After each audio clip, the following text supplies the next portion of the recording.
ইতিমধ্যে আপনারা দেখেছেন আমি পার্লামেন্টেও আমি ভৈরব শহর রক্ষা বাঁধ সহ বিভিন্ন উন্নয়নের ব্যাপারে কথা বলেছি। ফার্স্ট প্রায়োরিটি হলো এই ভৈরব শহরকে রক্ষা করতে হবে।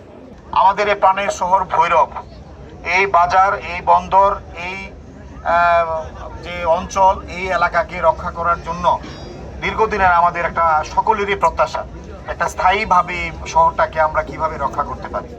পাশাপাশি শুধু তাই নয়, এই শহর রক্ষার পাশাপাশি আমাদের ভৈরব উপজেলা পূর্বাঞ্চলের মানুষের যাতে একটা সরাসরি একটা যোগাযোগ ব্যবস্থা স্থাপন করা যায়, চণ্ডীবের কালীপুরের ভিতর দিয়ে যে রাস্তাটা আছে এর বাইরেও আরেকটা কানেক্টিভিটি তৈরি করা যায়, এ ব্যাপারে আমাদের একটা চিন্তা ভাবনা আছে।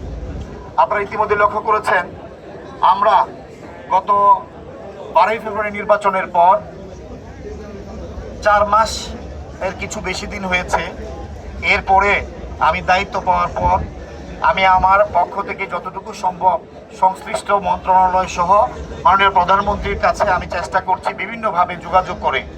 ইতিমধ্যে আপনারা দেখেছেন আমি পার্লামেন্টেও আমি ভৈরব শহর রক্ষা বাঁধ সহ বিভিন্ন উন্নয়নের ব্যাপারে কথা বলেছি এবং আমি মন্ত্রণালয়ের প্রতিটা মন্ত্রীর সাহেবের কাছে আমি গিয়েছি আমার ভৈরব কুলিয়ারচরের মানুষের কি প্রয়োজন। কারণ আমি যেহেতু জনগণের রাজনীতি করি, আমি প্রতিটা এলাকার মানুষের কাছে গত 35 বছর যাবত আমি যাচ্ছি, আমি কোথায় কি সমস্যা সেগুলো দেখার চেষ্টা করেছি।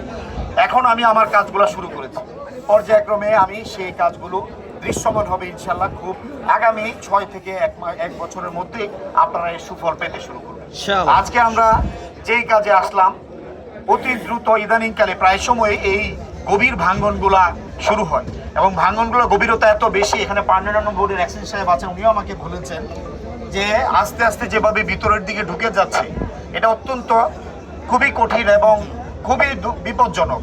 এই বাজার, এই শহর রক্ষা না হলে আমাদের ঐতিহ্য, আমাদের অর্থনৈতিক প্রাণচাঞ্চল্যতা, ভৈরবের সব কিছু বিলীন হয়ে যাবে। আমরা যে কোনো উপায়ে যাই করি না কেন, আমরা সবসময় জনগণের যেহেতু কাজ করি, প্রথমত আমাদের মূল ফার্স্ট প্রায়োরিটি হলো এই ভৈরব শহরকে রক্ষা করতে হবে। এখানে তেলের ডিপো আছে, এখানে এলএসডি গোডাউন আছে, অনেক প্রতিষ্ঠান আছে এই শহরটাকে রক্ষা করার জন্য। তাই আজকে আমরা গুরুত্বপূর্ণ কয়েকটি অংশে ভাঙন হওয়ার পর নেতৃবৃন্দ আমাকে বলেছে, ফেসবুকে বিভিন্ন পত্রিকায় যখন আমি দেখলাম, বিভিন্ন ব্যবসায়ীরাও আমাকে ফোন দিয়েছে, সাথে সাথে আমি মাননীয় পানি সম্পদ মন্ত্রী জনাব এনি চৌধুরী সাহেবের সাথে আমি কথা বলি, প্রতিমন্ত্রীর সাথে কথা বলি, বলে আমি দ্রুত আমাকে আশ্বস্ত করেন এবং সচিব সাহেব এবং ডিজি সাহেব তাদের সাথেও কথা বলে পরবর্তীতে দ্রুত আমরা এই জিও ব্যাগের এই ডাম্পিং আজকের যে কার্যক্রম চলছে সেই পদক্ষেপটা আমরা প্রাথমিকভাবে নিচ্ছি। ইতিমধ্যে আপনারা জানেন আমাদের পানি উন্নয়ন বোর্ড এবং রোডস অ্যান্ড হাইওয়ে সহ আমাদের উপজেলা প্রশাসন নেতৃবৃন্দরা কিছুদিন আগেও পরিদর্শন করেছেন সেই বিয়ানীবাজার জগন্নাথপুর থেকে শুরু করে এই রাস্তাটার জন্য। যদিও এটা অনেক বড় প্রকল্প, কিন্তু আমি এই মানুষগুলোর কাছে, জনগণের কাছে যেমনভাবে বলেছি, আমার নেতার কাছে আমি উপস্থাপন করেছি। রাষ্ট্রের অর্থনৈতিক অবস্থার কথা আপনারা সকলেই জানেন। গত 17 বছরে যে পরিমাণ লুটপাট, যে পরিমাণ হইলুট হয়েছে মেগা প্রকল্পের নামে, এখন এই কারণে রাষ্ট্রের এই ভঙ্গুর অর্থনীতির মধ্য থেকেও আমরা মানুষকে যাতে সার্বিক প্রায়োরিটি বেসিসে উন্নয়নগুলো নিশ্চিত করা যায়, সেই কারণে সরকার বিভিন্ন পদক্ষেপ গ্রহণ করছে। আমার এই ভৈরবের মতো অনেক জায়গাতে এরকম সমস্যা আছে যেখানে নামমাত্র টাকা পয়সা এসেছে, উন্নয়ন হয়েছে, টেন্ডার হয়েছে, কিন্তু আসলে জনগণের কোনো সুফল আসে নাই।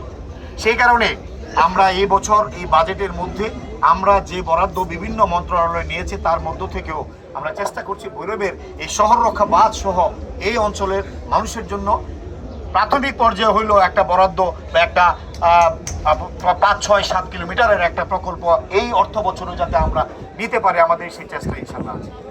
এই বড় প্রকল্পটাকে বাস্তবায়ন করতে হলে একটু সময় লাগবে ইনশাল্লাহ।